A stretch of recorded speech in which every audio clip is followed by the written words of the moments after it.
सुबह के 5 बजे थे। शहर अभी सो रहा था। सड़कों पर सन्नाटा था। बस कहीं कहीं कुत्तों के भौंकने की आवाज और दूर से आती मंदिर की घंटी। उसी सन्नाटे को चीरता हुआ एक छोटा सा चूल्हा जल उठा। ये चूल्हा था रमेश समोसे वाले का।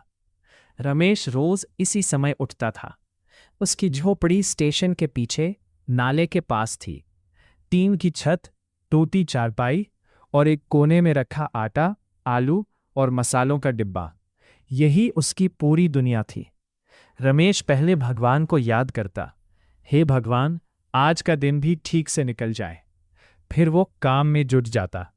आलू उबालना, उन्हें छीलना, हरी मिर्च काटना, धनिया और मसाले मिलाकर भरावन बनाना। उसके हाथों में गजब की फुर्ती थी। समोसे बनाते हुए वो अक्सर अपनी जिंदगी के बारे में सोचता। बचपन की सच्चाई। रमेश का बचपन बहुत कठिन था।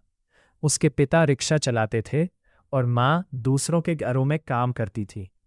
जब रमेश 10 साल का था, तभी उसके पिता की बीमारी से मौत हो गई। माँ अकेले सब संभाल नहीं पाई और कुछ साल बाद वो भी चल बसी। उस दिन से रमेश अकेला हो गया। पढ़ाई छूट गई।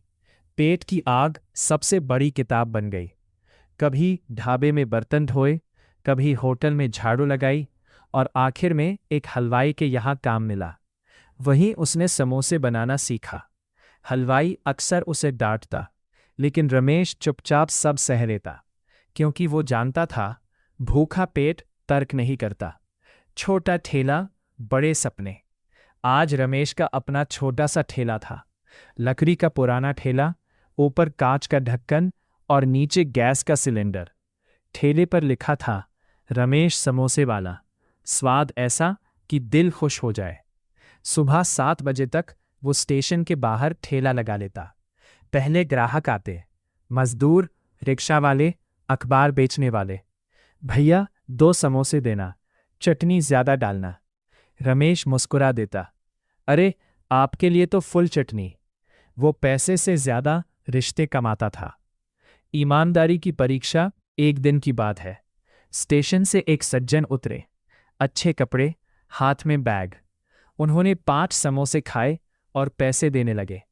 गलती से उनका पर्स ठेले पर ही रह गया। रमेश ने देखा तो चौंक गया। पर्स मोटा था, उसमें ढेर सारे नोट थे। उसके मन में पल भर को विचार आया, अगर ये पैसे रख लूं तो नया ठेला आ जाएगा, शायद दुकान भी। लेकिन अगले ही पल उसे माँ की आवाज़ याद आई,